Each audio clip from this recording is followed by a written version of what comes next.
Hey ladies and gentlemen, welcome back to the channel. As always, it is Nick here, back with the daily crypto news and analysis, and today we're going to be talking about Ripple and XRP. But before we fully jump on into this video, I do just want to ask guys, please leave a like on this video. It does help the channel grow immensely, and of course I always do greatly appreciate that.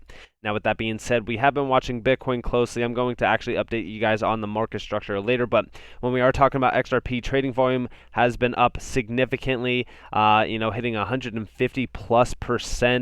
We hit about 84 cents, of course, before hitting resistance. I told you guys my keyframe target is 92 cents. That is that multi-year massive resistance level that we want to hit and actually break over. But of course, this price action has been solid, kind of just trading sideways now. Hoping that this, upside potential continues to, continue on, especially in terms of an upward trend. I do believe that we will hit a higher low, or put in that higher low. I believe that that was actually around that 74 centile range anyways, but I will talk to you guys about that more so later on. But today I really want to address a lot of things with, of course, the Federal Reserve, and we are going to be talking a little bit about some regulations. So let's actually move into that area. So first off, if you guys did miss this from CNBC, there was a little bit of an interview with Brad Garlinghouse where he was talking more so about this new crypto order, or executive order, if you will, and how it could bring, regulations to crypto and end the fragmented U.S. regulations that we have in store right now currently. Now, with this in mind, we will, sort of address what I said yesterday, right? And that is the idea on, we are talking more so about a full-blown settlement or a full-out win from Ripple's side coming in place very, very soon. In fact, I tweeted this out yesterday saying that a settlement is the next thing on the board. Now, of course, do we have to go through a little bit more of a legal process to get to that point? 100%. I'm not saying that a settlement's going to happen tomorrow or next week. I'm just saying that we should be looking for the next major thing being a settlement. Of course, do we have to wait for those 63 emails to get released first? Yes. But of course, with that in mind, I do believe that we will be seeing those, emails get released. I think that that's going to be the nail in the coffin for the SEC, and that is when we will see regulations being ushered in and have full-blown regulatory clarity around XRP and this entire market. Now, with this in mind, we do see here from John E. Deaton, many people criticize Ripple for choosing cross-border payments as the company's focus and not smart contracts. Why choose the harder path of disrupting a half-century SWIFT legacy banking system built on fees from friction? How receptive is a bank on losing those immediate fees? And we even see here, the United States CBDC may have the potential to support efficient and low-cost transactions, particularly for cross-border funds transfers and payments. This comes from that White House, executive order. Now, with this in mind, right, I want you to all focus on what Johnny Deaton here is actually saying. We see Ripple chose the cross-border path.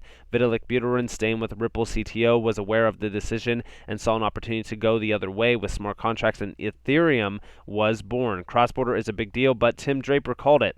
They get, their government friends to sue.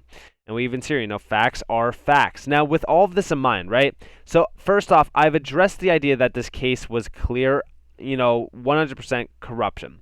Since the inception of this, it was to protect the bankers. And if you listen in on this video, so let me actually turn this up a little bit and listen closely to what is being said here.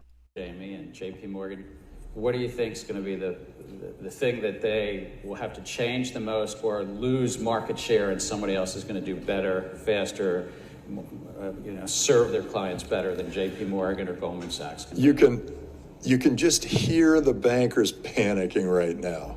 But what just what feel line, the panic in their voices. What's the line but here's of business that is most well. Here's what always happens. The first thing that happens is they try to go, oh, it's nothing, and they did that. I mean, that's with every new industry, every new technology comes along. The powers that be, the incumbents, the status quo, all say it's nothing. Don't ignore the man behind the curtain. This is nothing. And then all of a sudden it's too big to get in there. They're going, oh my God, I got to face this thing. And then they all line up and they wrap their arms together and they say, we're not letting this happen. And then it keeps going. And then they say, okay, well, let's sue them. or let's go get the government. There's another thing Or- there too. They adopt the technology. I think. No, that's at the end. They will adopt No, this technology. no, this is the last thing they do. No, Yeah, it's like it's the after. seven It's stages after. of grief, I Right. know. It's after the press planting. They plant the press stories. They put out lawsuits. They create as much of a fuss as possible. They try to get their government friends involved. And this is exactly what has been happening with Ripple and the SEC. I want you all to realize this, okay? This was targeted. The banks are scared. They're in panic. They are in panic mode right now. And with all of this in mind, right, we're seeing a massive shift throughout this entire space. Crypto, for the longest time, was ignored, okay? Now, we're seeing talks about possibly adopting it, utilizing this technology. But of course, there has been a ton of lawsuits along the way. Ripple has been one of the biggest lawsuits to date that has showed up. But with all of this in mind, at the end of the day, they will have to adopt. They will have to utilize this technology. The banks are scared, okay? And that's exactly why, a lot of this has been targeted. And you guys could go check out, the facts right here. These are facts. They are not in dispute. You guys could go and read this entire breakdown. Go to Johnny Deaton's Twitter. This is a breakdown from EarthAngel_XRP. There's a huge timeline focusing on everything that has unfolded within the lawsuit. You guys, I'm telling you, it will make your jaw drop. Now, with this in mind, right, I want to talk to you guys about the Federal Reserve, because now they are putting the alarm bells up. They are now ushering it in. Has the Federal Reserve decided to create a central bank digital currency? Okay, now they have been in talks about a CBDC for a very long time. And now we do see here, while the Fed has made no decisions on whether to pursue or implement a central bank digital currency or a CBDC, we have been exploring the potential benefits and risk of CBDCs from a variety of angles, including through technological research and experimentation. The Federal Reserve issued a discussion paper examining pros cons of a U.S. CBDC. As part of the process, we are seeking feedback on a range of CBDC-related topics. The Federal Reserve is committed to hearing a wide range of voices on these subjects. Right now, the funny thing about this is that they are talking about CBDCs. They're talking about digitization and stuff like that.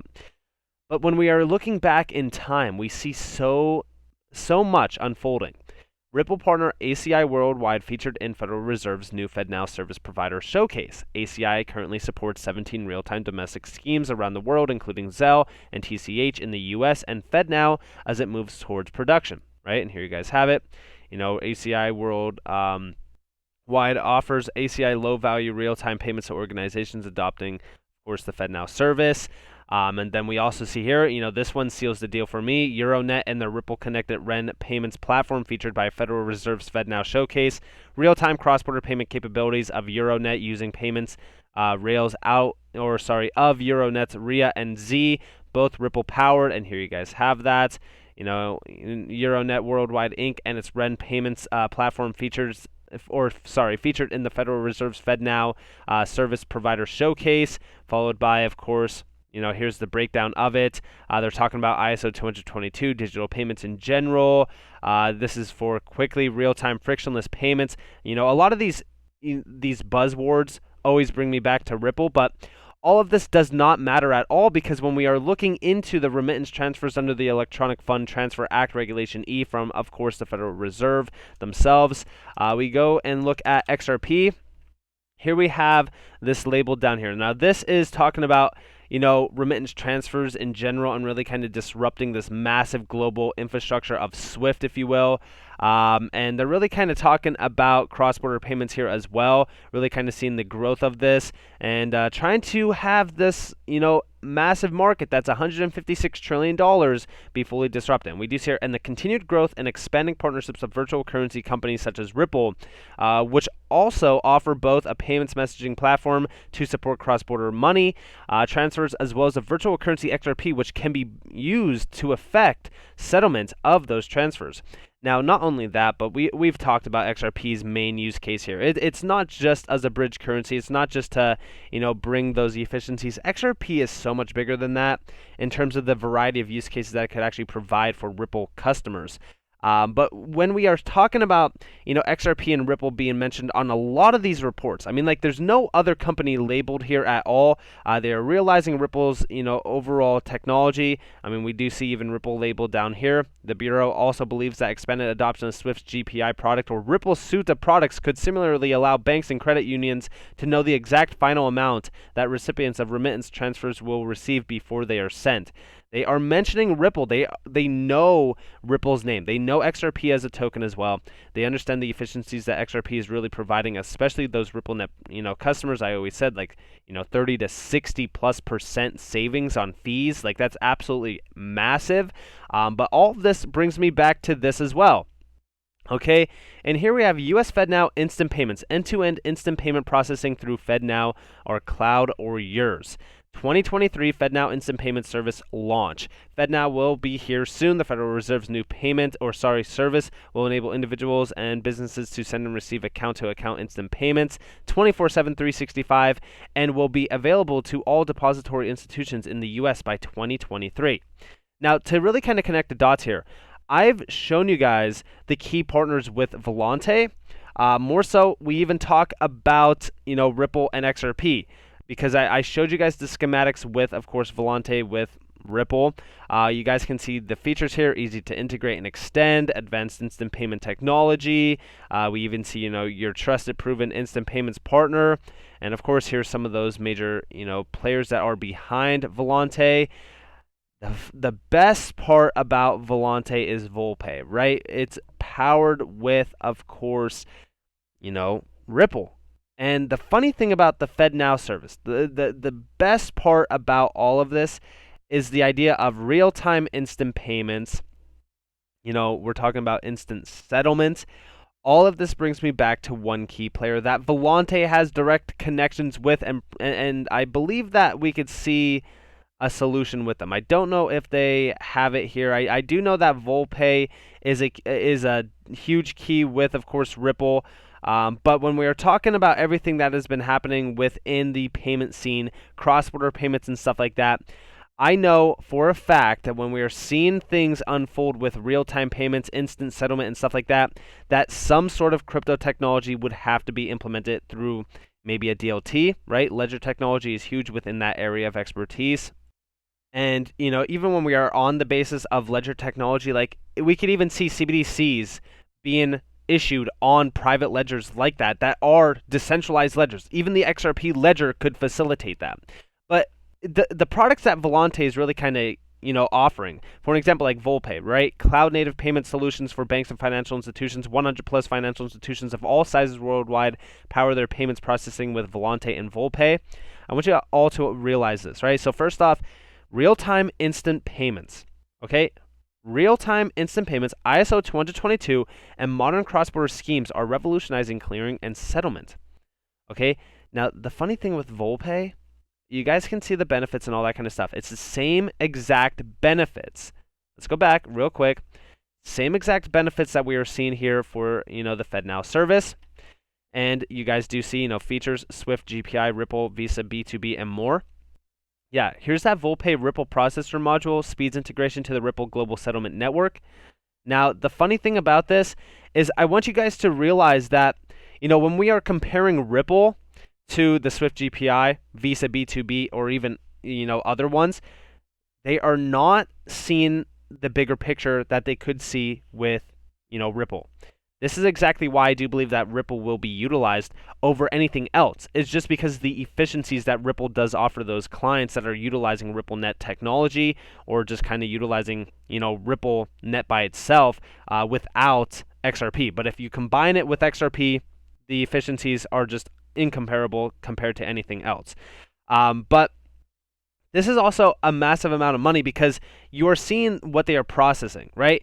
1.4 trillion processed by a single customer in a single day. This is coming from Volante. This is with Volpay, by the way. And if they are utilizing Ripple technology for this, I mean, that's a massive amount of volume. But the bigger picture that I'm trying to convey here is just the idea of FedNow, right? The FedNow service, which will be going live, okay, very soon. In less than 1 year now, we will be seeing this go live. And if we're talking about these real-time, payments with instant settlement. These are real-time instant payments. That is the biggest key for the puzzle, is just understanding where all the money will flow through. And I'm not saying that Ripple's going to be the only player grasping a large amount of this money. There's going to obviously be other ones. Like I said, even with Volpay, they are mentioning Swift GPI. They're mentioning Visa B2B. But which one is offering the most amount of efficiencies and the most incredible technology that we have to date that is going to revolutionize and modernize these systems? There's only one name, and that is, of course, Ripple. Okay? And I want you guys to understand that Ripple is becoming the leading name in the cross-border payment scene, and they have been for a very, very long time. This is like September of 2020 when they were really talking about real-time payments because of course, with COVID, that kind of streamlined this area. But cross-border is coming. All right, cross-border payment, the entire market in terms of $156 trillion is continuing to grow and grow and grow. And we actually see here that it's estimated that 87% of global financial transactions will be supported by ISO 222 by 2023. Now, this is just a messaging format, but this is also a messaging format that RippleNet is adopting and going to be disrupting in terms of grasping a large percentage of this market. We actually see here the banks and financial institutions joining RippleNet are catalyzing ISO 222 standards adoption and helping to jolt cross-border payment methods into the modern world, providing a truly frictionless experience to remitters, small businesses, and emerging digital marketplaces worldwide. This is why all my attention is focused on regulations right now and adoption of these systems, because similar to this video over here, they have no choice but to adopt this technology because it is the most efficient technology to date. And this is exactly why Ripple was chosen in terms of this SEC lawsuit. I always tell you guys, don't look at the lawsuit as a bad thing.